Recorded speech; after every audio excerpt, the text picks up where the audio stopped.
Hello, my friends. Today we'll start with the fact that Putin once again twisted the situation to make it look like Ukraine and Zelensky are to blame. As we know, Trump was supposed to impose sanctions on Russia because they didn't hold negotiations with Zelensky within the 2 weeks Trump had given them. And Trump said he would call Putin to decide what to do next.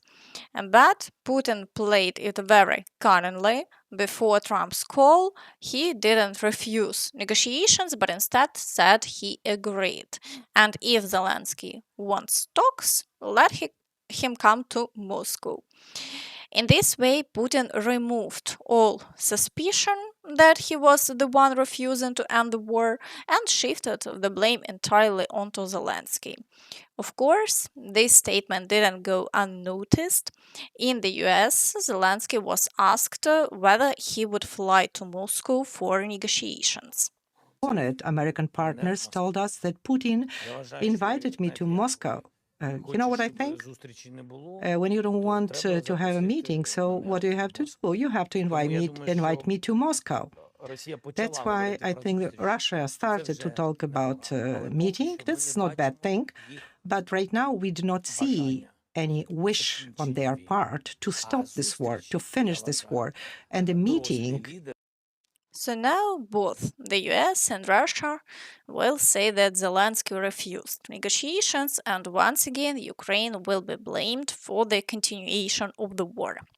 Friends, be sure to write your thoughts about this in the comments. And from the front, bad news continues to come in. Today we'll start right away with the Dobropillia direction. Here, the Russians have managed to advance between Vilna and Nove Shahove toward the village of Novy Donbass. And the breakthrough was about 2 kilometers and 300 meters. And that's why both yesterday and today the assaults on Novy Donbass continue, while the villages of Vilna and Nove Shahove have moved into the gray zone. Something Ukrainian soldiers already confirmed yesterday. In this way, the Russians managed to turn the situation around here, and they are once again expanding the territory under their control. So far, the Ukrainian forces haven't been able to cut off this section completely, even though, as we know, some experts claimed there were only sabotage and recon groups there and that everything was under control. But as we can see, the situation has worsened again. And here is how Ukrainian soldiers describe the situation today. The bulge near Dobropillia and the prospects of eliminating it.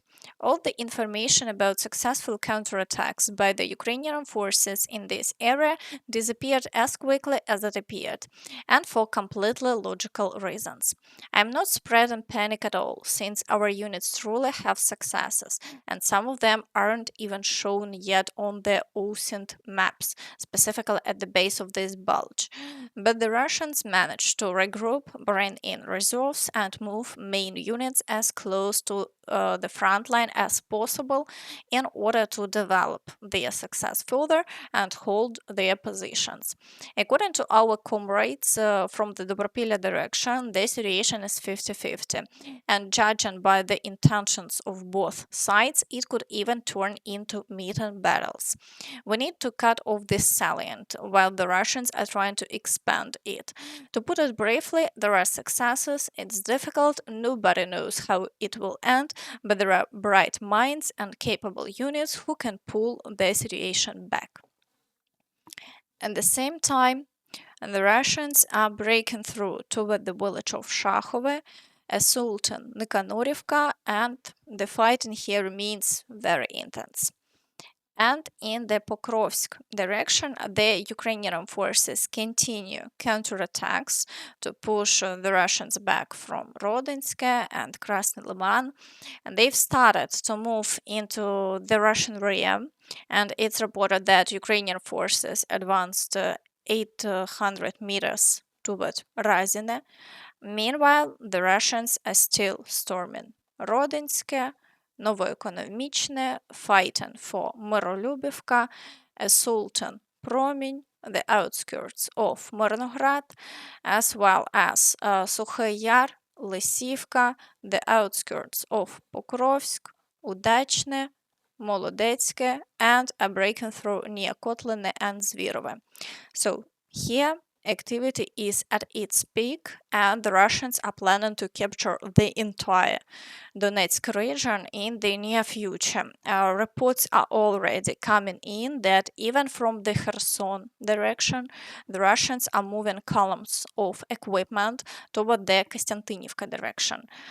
This means the pressure will increase not only on Pokrovsk. In the Novopavlivka direction, the situation has worsened quite significantly. Here, the Russians managed to advance across the fields of Dnipropetrovsk region toward the village of Filia by 6 kilometers and 100 meters.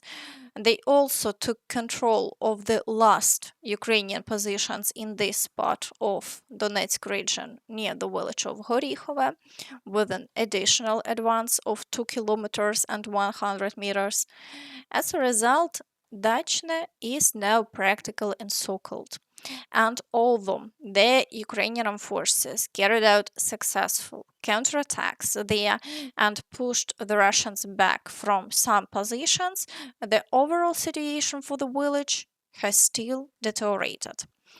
However, Ukrainian forces managed to push the Russians back near Alexandrograd by 3 kilometers and 400 meters. So here we see a back and forth exchange of territory, where the Ukrainian side also periodically carrying out counterattacks. In addition, the Russians are assaulting the outskirts of Ivanivka and Zeleny High. In the Velyka Novosilka direction, the Russians are advancing toward the village of Vorone and Komushovacha and breaking through across the fields toward Novomykolaiivka, possibly in an attempt to encircle Olhivske, a village they still haven't managed to capture despite repeated efforts. So activity here has also increased again, and the fighting continues. In the Zaporizhia direction, the Russians are pushing forward near the village of Plavny and are also trying to advance across the fields toward Novodanilivka. However, over the past day, they have achieved no success and the front line remains unchanged. In the Kherson direction, the Russians continue the attacks and are trying to break through in the area of the Antonivsky Bridge. They also heavily shelling this area to prevent the Ukrainian forces from controlling the movement of Russian troops toward the right bank. But so far, the Russians have had no success, and over the past day, the front line hasn't changed. Now let's move to the Kostantinivka direction. Here, the Russians are assaulting Stupochki, Plashivka, and Klebanbyk, and they are also trying to break through near Poltavka. However, within the past day, there have been no major changes here. In the Siversk direction, the Russians managed to advance in the area of Fedorivka and partially capture Vasyukivka. This breakthrough amounted to 3 kilometers and 200 meters. At the same time, the Ukrainian forces pushed the Russians back from some positions in the fields near Priville, with an advance of 1 kilometer and 800 meters. Meanwhile, the Russians continue to push near Vasyukivka, Vyemka, Verkhnyokamyanske, and Grigorivka, storming Serebryanka and advancing toward Dronivka and Yampil. This region here is very difficult, and it's clear that the front line has already shifted. At the same time, the Ukrainian forces continue to hit the Russian area. Late yesterday evening, reports confirmed a strike on an oil depot in Luhansk. And this means that fuel shortages will soon worsen not only inside Russia, but also in the occupied territories. In the Liman direction, the situation is also gradually worsening because after the recent breakthrough, Russian forces are pushing closer to the village of Droboshevo. They are also assaulting Shandrigolove, and the attacks on Zarichne haven't stopped. And the Russians are advancing near the villages of Kolodezi, Karpivka, and Ritkodub, as well as storming Novomikhailivka and Novy Mir. For now, within the past day, no territorial changes have been recorded here. However, due to the expansion of the Great Zone, problems could soon arise. In the Borova direction, and the Russians are assaulting Bohuslavka, but otherwise there is not much activity here, and the front line remains unchanged. In the Kupiansk direction, the Russians are pushing into the outskirts of the city and are also assaulting Petropavlivka. However, the partial capture of Kupiansk hasn't been confirmed, and for now, the front line has remained unchanged over the past day. In the Dvorichna direction, the Russians are advancing toward Kutkivka, but otherwise there is little activity here and the front line hasn't changed within the past day. In the Kharkiv direction, the Russians are not conducting any new assaults and the situation has stabilized again.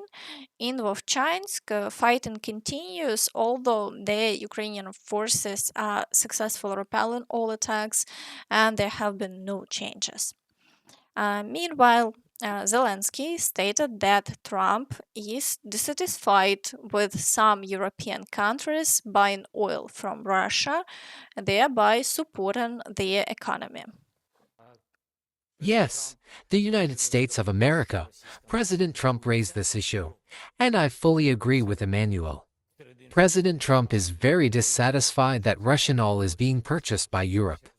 Among others, there are two countries, we know Hungary and Slovakia, and everyone understands that these countries are doing this. But I want to remind everyone that when Russia attacked our energy sector, we in turn attacked their energy sources, from which they earn money, and then spend it on weapons. These same two countries complained to President Trump that Ukraine, in doing so, was limiting their access to oil. So you see, Ukraine did not introduce such a type of sanctions. But of course, I am glad that today the United States of America is speaking openly, mentioning these countries, saying that they are helping the Russian war machine. And Ursula von der Leyen announced that a new defense fund worth 150 billion euros has been signed. Good news. Our 150 billion euro defense fund is fully signed. With the participation of 19 member states, it's intended for joint procurement. Most of them will invest not only in their own defense industries but also in Ukraine. This creates good jobs in Europe. Our long term structural response to investments in defense is our new European budget. We're looking ahead to 2030. This is our readiness for the future. Meanwhile, the US ambassador continues to comment on the parade in Beijing, stating that all Chinese weaponry cannot compete with American capabilities. China couldn't find the US even if it tried, said the US ambassador to NATO. Matthew Whitaker stated that most of the military equipment displayed at the Beijing parade likely consists of technology stolen from the US or its allies. We are the only global superpower with the strongest economy, and this is what we must maintain. We need to continue investing in defense and protecting the American dream and entrepreneurship. As we can see, this parade has definitely caught the attention of the US. Russia, Rutte also said that China is producing more warships than the US. NATO intends to counter Russia after the conflict in Ukraine ends, Rutte said. He also noted that the alliance plans to prepare for threats from China, which produces more warships than the United States. However, it's important not to underestimate one's opponents. Remember, China has a population of 1.4 billion as of last year, while the US has only 340 million. The entire population of Europe is even smaller, just 744 million, roughly half of China's population.